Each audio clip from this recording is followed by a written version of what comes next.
Was Ryan Carson's death a random act of violence, or was it a murder for hire? A user over on r/conspiracy has the idea that this could have possibly been a murder for hire. Now, this is all, of course, speculation, and most likely it isn't the case. However, there are a few points that do come up in this conversation on Reddit that do cause one to think it could be a possibility. While slim, a possibility.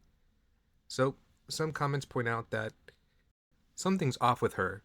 She didn't render aid and proceeds to fundraise off of his death. Another comment says, "Here's what I don't get.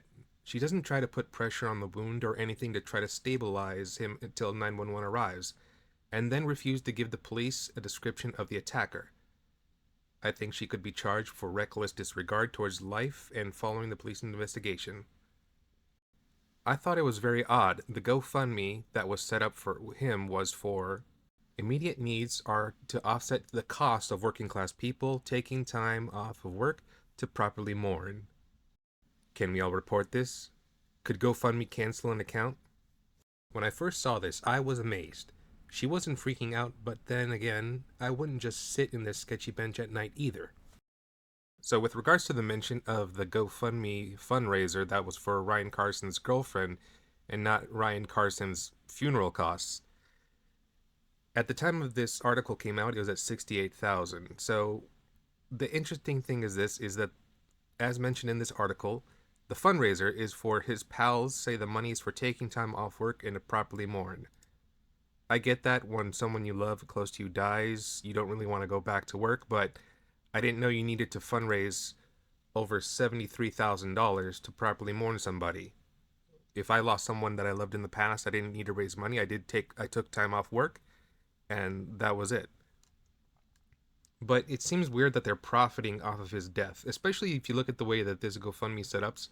Your first thought was, based off the news, that this would just be a fundraiser for funeral costs for Ryan Thorson Carson. However, it says that this fundraiser is being organized on behalf of Claudia Morales, the girlfriend of Ryan Carson. It's in the category of funerals and memorials.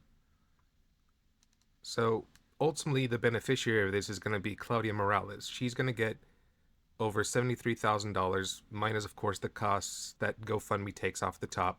Another interesting scenario in this whole situation is that the girlfriend of Ryan Carlson failed to pick out the stabbing suspect in the photo lineup. As legal experts warn, it could be potentially crippling to the prosecution. So there are articles that came out mentioning that she refused to give details of the attacker to the police because, well, her being a Black Lives Matter activist probably thinks that that gentleman that killed Ryan already went through too much trouble in life and doesn't need any more harassment from the police. So she claims that she couldn't really identify the attacker. She probably didn't get a good look at him. Until you come over to this part here where, as you can see, she came face to face with the attacker. Maybe it was adrenaline or whatever was happening in the moment, too much chaos, considering that Ryan is right there on the floor, bleeding out to death. So maybe she just doesn't remember and she was just going through the motions. Quite possible. But then again, she can't really say that she didn't get a good look at him because she's looking at him right there, face to face. However, going back to the original theory that there was a hit put out of him, I can't help but look at this photo differently. This is the photo from the night of the wedding that Ryan was attacked, and you can see the look on his face. This is a genuine look of happiness. He's happy, he's in love, he's happy to be with her. However, I'm looking at her face now and I'm like, that smile doesn't look authentic. I wonder why. Maybe she's not in love. Maybe she's waiting for something to happen later that night. Who knows? In the end, more than likely, this is just a conspiracy theory, nothing more. So what's the moral to all of this? What should you take away from this whole story? The answer to that is, don't wander around New York City at 4 o'clock in the morning.